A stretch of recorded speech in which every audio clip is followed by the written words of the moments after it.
Sumeru, Sumeru, Sumeru, the nation of Dendro, the nation of wisdom and knowledge, the next upcoming nation in our journey in Genshin Impact. And today, I'll be diving deep into what we can expect from Sumeru and its plot lines, because as far as I'm aware, people really just not talking about Sumeru. Like, people are talking about it, but people are not that much aware about the fact of how important the nation of Sumeru will be for our journey.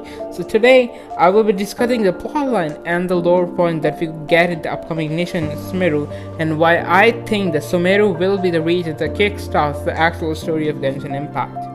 Well, yes, the old story has already been going on for quite a while, but what I mean is that it's finally gonna go down the path that the devs at MiHoYo have planned ever since the games first came out, whenever they started writing the story. Because they've traveled to 3 nations and things about Celestia, Fatui's actual mission, and stuff like that hasn't been brought up that often in any kind of not even just often, it's not even been brought up, what's up with that.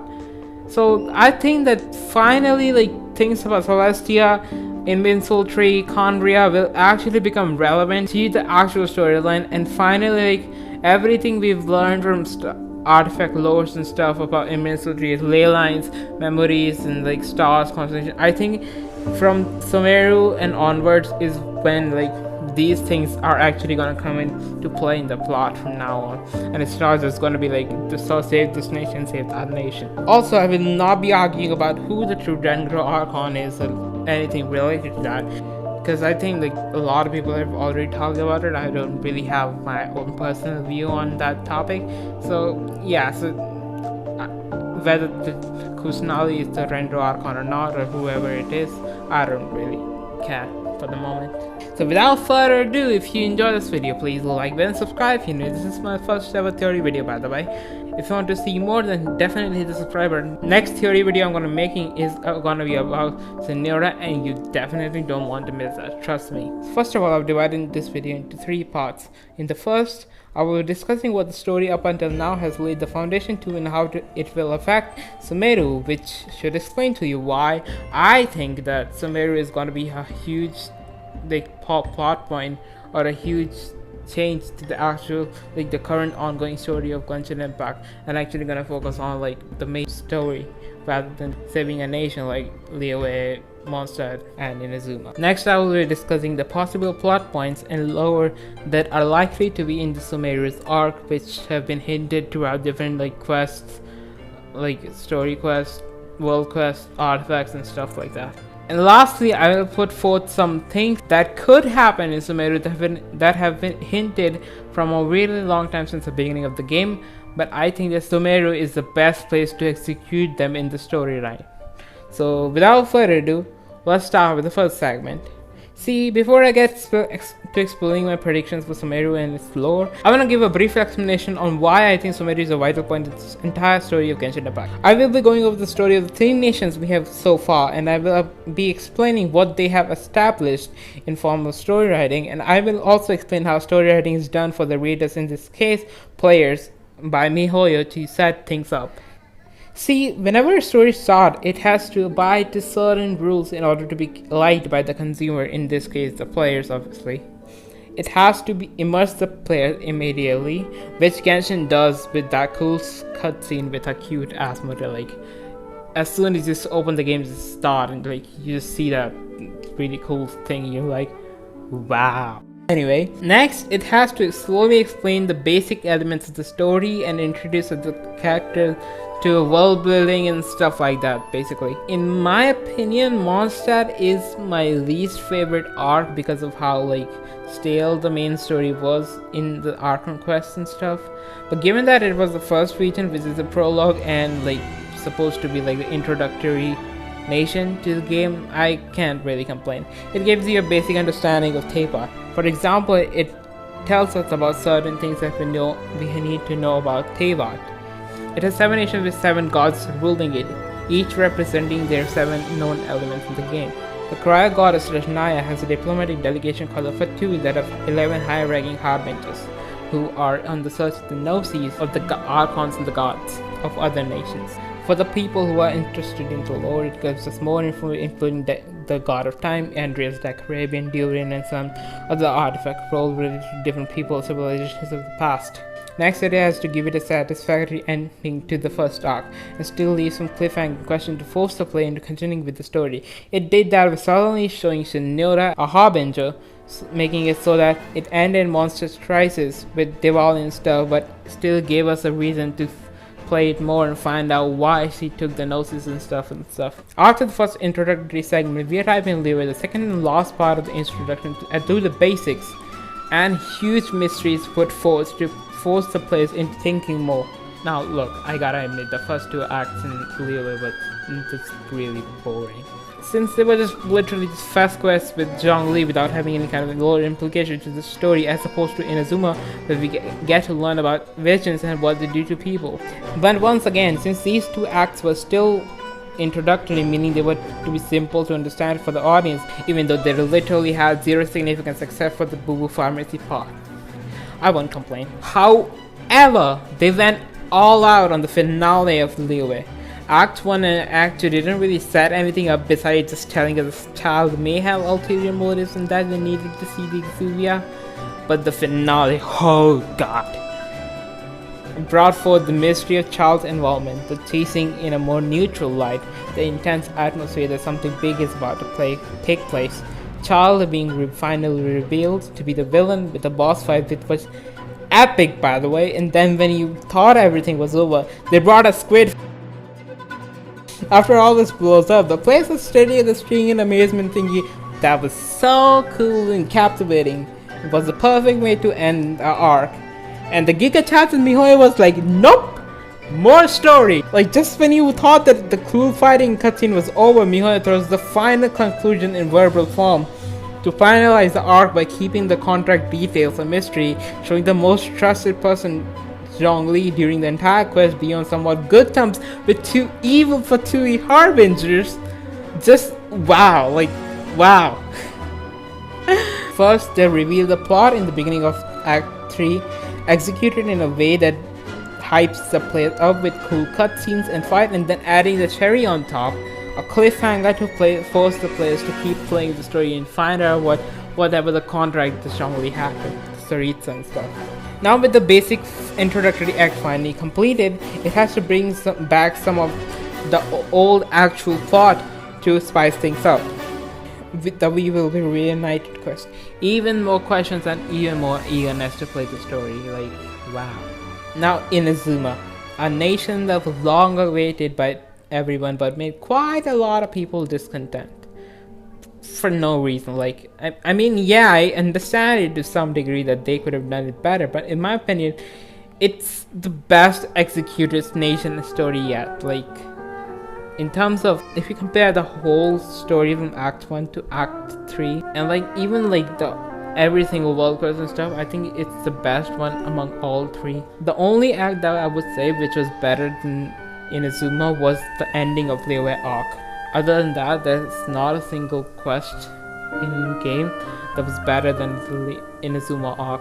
I think the main reason was people expected just something way huge, like immense, which we got after some time, but it wasn't the main quest, and you know how a lot of people just don't care, so yeah. Anyways, to be completely honest, there was no build-up for Inazuma to be important to the story. Like, it had no significance before it came out to be something huge or immense in the story. Both Monster and Leo were introductory, so no one really cared that much about their arc, but they were just waiting for Inazuma to be something like very huge, just plot bombs, lore bombs and stuff, and it just didn't happen. So people were like, sucks. See, the only thing to be relevant build up to Inazuma was New Nation, Vision, and the Hunt Decree, which also only became a build-up after the prologue with Kazuha.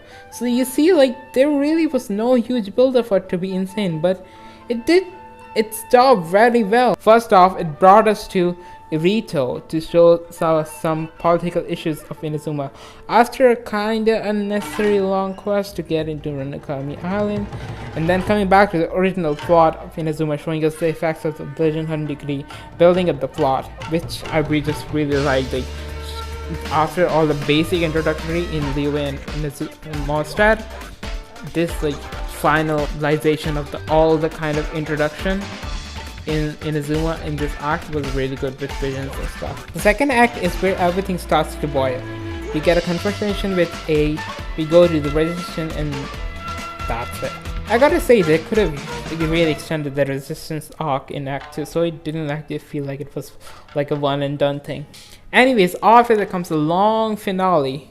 We learn the ones behind the decree, we meet Scaramouche again, but fail to do anything with him, which is another setup for a future plot. Yeah, it saves us and we have a simple goal, abolish the degree. We do it, everything blows over and things stabilize a bit. And that's it, like, that was the plot. I don't know what people were expecting, to be honest. But you know what's the weirdest part about this? No cliffhanger. Like, other than Scara, which wasn't actually the main focus of the Inazuma arc, there is like no kind of things which we get questions for. Like, why did it happen? Why did someone take the gnosis and stuff? But anyways, this is exactly what I like to call the end of the introduction. Why? Well, what did we get after this? The Labyrinth event revealing about Scara going rogue, which is a setup for future Albedo event revealing about some stuff which will become relevant way later, like not even in Sumeru. It's really far away, okay? And then comes the start of the actual story of Genshin. Enkanomiya drops. We are given spread out information about the beginning of Teba, this, and the beginning of just everything in the world of Genshin Impact. Things start to take a dark turn, both with Enkanomiya and his backstory and stuff, which is pretty sad, by the way. Then they drop the conclusion, the ending of the Inazuma arc, and the start of something new with Raiden Stories Quest Act 2, telling us how big the actual story of Genshin is and signaling the involvement of higher beings in Teyvat other than the gods, and giving us totally different worldview of Genshin and like its gods and like time god, like space. Oh my god, what the I still haven't recovered from that quest. It's so good. Anyway, now in 2.6, which is a patch currently, we get the chasm, showing us a lot of dark stuff in Solomon's side of Genshin, which further confirms my suspicion about Sumeru. See, if you think about it, if we don't have anything interesting to look forward to see in Sumeru, that is, if you've been sticking to the quest only. See, isn't it weird that out of all the regions we know of, only Sumeru has a prologue-ish manga? Like, what's the need to make a manga about something that won't be relevant later, okay? Like, why do you want to give context to something that is just not important?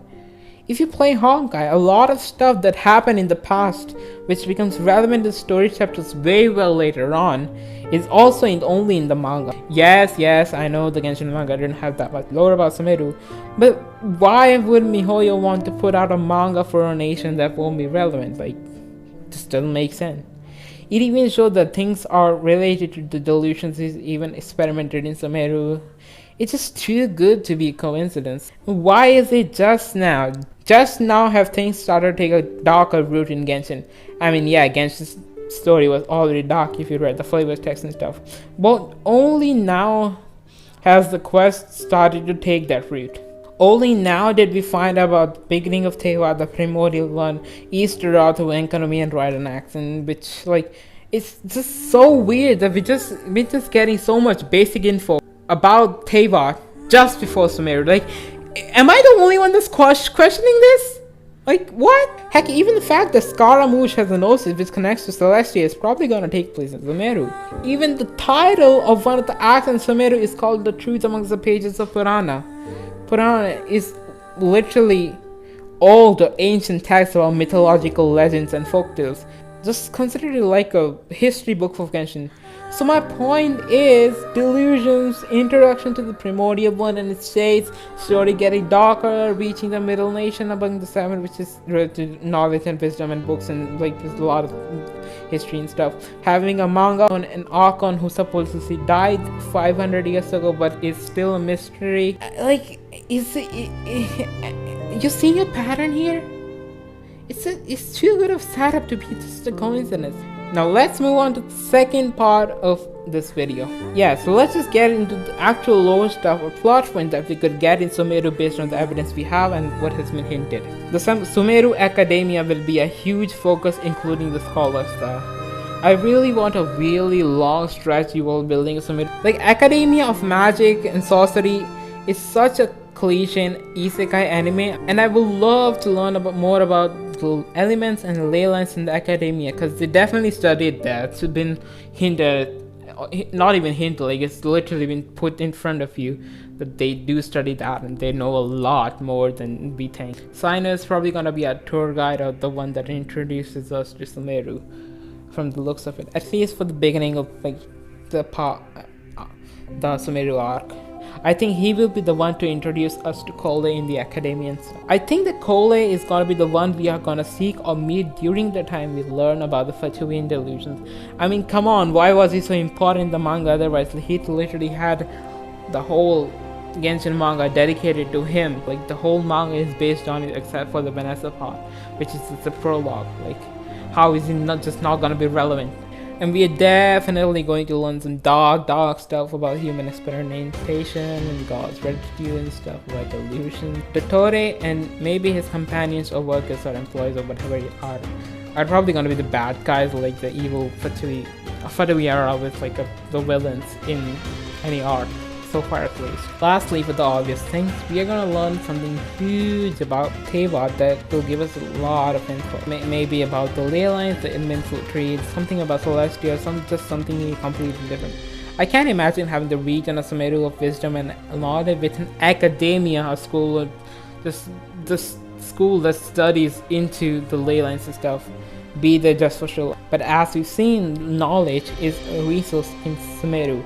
So I think we would have to do something significant or sacrifice in order to earn that piece of knowledge of like this stuff related to Teyvat. I think that's all for the obvious things I have. Next I'll be moving on to things which have been hinted to happen at one time or another, but I think Sumeru is a very good chance to execute them. And I don't know if you know this or not, but Mihoyo is really good at like setting things up and then executing it. You'll see what I mean when Sumeru gets out, trust me. Y'all are in for a ride. First, more about the Crimson Witch. I know, you may be surprised. Signora's death is the first ever on-screen death of an important character. Though as I previously mentioned that her arc or her role in the story is still not finished, meaning that she still needs closure or a continuation, she will definitely have relevance in the plot at least once more. I think that Sumeru is a very good place to start that, even if it's only mentioned in the books, artifacts, and in the Vulcan. I think it will be a very good place to do it. Even the fact that she died right before Sumeru in Inazuma, if they wanted to kill her, just why didn't they let her live for like at least 2-3 more nations and kill her in Shiznaya or something? Why did they kill just before Sumeru, huh? And the fact that Signora has relations to Sumeru and its academia also hints to the fact that it's a good place to execute her like arc going forward. Second, our first character death. A character death in a story is a very hard thing to execute, especially in a game. And as much as people say that Mihoyo will never kill any character, I highly doubt it's gonna be so simple. Because remember when people were angry about Zhao's trailer being too dark with all the black and red karma and stuff? Back when people said it's a happy-go-lucky rainbow game with no sadness, no sad. Genshin is too happy, it's never gonna get dark, right? Right in Act 2, the entirety of Inazuma, Chasm, Habituals, they aren't dark at all, they're really happy. I think with all the darkening stuff before Sumeru makes the region a very good candidate to have the first death. Who will it be? I'm not really sure on this one, to be honest. Though if I had to guess, I have a feeling we're going to see some monster characters in Sumeru, especially Lisa. It's already been said that Lisa found something and knows about something that has shortened her lifespan, and it's oddly similar to Orobashi being sentenced to death for reading before Sun and Moon. Elisa is both a librarian and the best student in 200 years of the academia. connecting her to the books before Sun and Moon, Puran, Secret, Celestia. You get what I mean? Like, imagine the price to see the truth in the pages of Prana and learn about Celestia, like very confined information is Lisa's life. Or maybe she sacrifices herself to give information to the traveler in hopes that the traveler would need it. Cause like, I don't know if you know this or not, Lisa is a very intriguing character if you go off the lore. She is nothing like the lazy librarian that the game has shown you till now. She is way more knowledgeable and may know a lot of stuff about Teyvat and its secrets. If you want an analysis on how much she knows, I highly recommend this video by Cat with Blue Hat. Next, Celestia finally makes a move. For a long time I've been questioning why Celestia and the gods have now been relevant anywhere. Like, technically the ruling body, and the last time we saw anything related to these higher beings, which are above Archons by the way, was the beginning of the game. The only info we have about Celestia, the higher beings of Teyvat since then, is the fact that they have destroyed civilizations in the past, including Kandria, and there used to be a primordial god and its 4 shades. That's it. Okay, I know this is a real stuff, but if this were to happen, just imagine how cool it would be to see Asmodee pop out of nowhere and do some tragic stuff to the traveler so that BK becomes even more hostile to the gods and actually consider Celestia an enemy.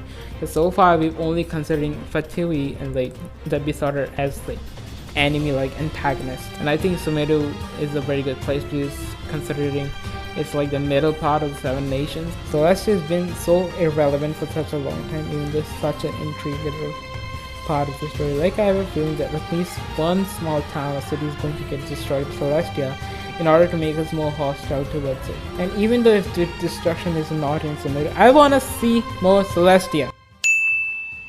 Hi! Yeah, so just wanted to come in here a bit and just say, this is off script by the way, that I just did the last part of the Iridori festival. And with all the info that we gotten about Scaramouche, since like the first was about the stars, so he definitely knows about the fake sky and the like what's outside of Teyvat. Second, we got to see him in the Act 3 of Inazuma. Next, we got to know more about him, that he has gone rogue or has disappeared with the Gnosis, the Electro-Gnosis. And lastly, we just got info that Scaramouche was in fact, like, we actually got to see him in the quest again. And it was also confirmed that a Federal spy or someone just came here in Inazuma to ravage the secrets of the Kaedehara clan and like to erase his identity from everything. So my thing is, like, he is at the moment at the center of it all, and in this topic that I said Celestia is finally gonna be relevant, maybe we're gonna see something huge about it. What if Scaramouche is the reason that we're gonna know about it? Because Scaramouche is being set up as something like very immense and huge and like so important. And like the thing is, he has a Gnosis. So when he connects to Celestia, which I'm assuming is gonna happen to in Sumeru Act, I think he's gonna be the reason why we're gonna learn about the truth about this world and how much Celestia is actually trying to conceal, which is gonna make the traveler and us more hostile to Celestia, and it's like what this ever is trying to hide from us. So I think like, so yeah, I just wanted to include this segment in between, telling that Scaramouche may be the reason why we actually like learn about the secrets of Celestia, or like learn about the fake sky and stuff in Sumeru. And I'm so fucking hyped, like, oh my god. More Harbingers. There are 11 Harbingers and only 3 appear in Archon Quest, 4 if you include World Quest. The rest are from artifacts and other sources. Even if they don't show the characters on screen, I at least want to see some name drop. Or maybe we're gonna meet all of them in Snezhnaya together, who knows. Hexen Circle and Alice. If you didn't know, Hexen Circle is an organization of witches that conduct research on Invincible Tree, ley lines, etc. And Alice, which is Klee's mother, who is also a very interesting character in the story, is actually an elder member in that organization. And since Invincible Tree is a very huge part of the lore, and is studied by scholars in Sumeru. I think introducing at least one member or even name dropping them seems fit to me. Maybe after we find out about Hexen Circle and learn something spicy info about Alice, will we finally put Alice as an important character that the travelers need to pursue. Still, I don't think will actually meet Alice in Sumeru. If I have to guess, I think she will be either shown or revealed when Monster is in an Archon quest again. But I do think making Alice a relevant character in the lore of Genshin Impact and Archon quest and stuff in Sumeru is a very good place to execute it. Anyways, that's about all I have in store for my expectations for Sumeru. Anyways, thanks for watching the video. I hope you enjoyed it. I plan to make more theory videos on Genshin Impact. I also play both Genshin Impact and have recently started Honkai Impact videos on this channel, so if you want to watch them, please hit the subscribe button and also hit the bell to get notified as soon as a new video goes live. And I need to give my throat a rest. I'll see you in the video very soon. Bye.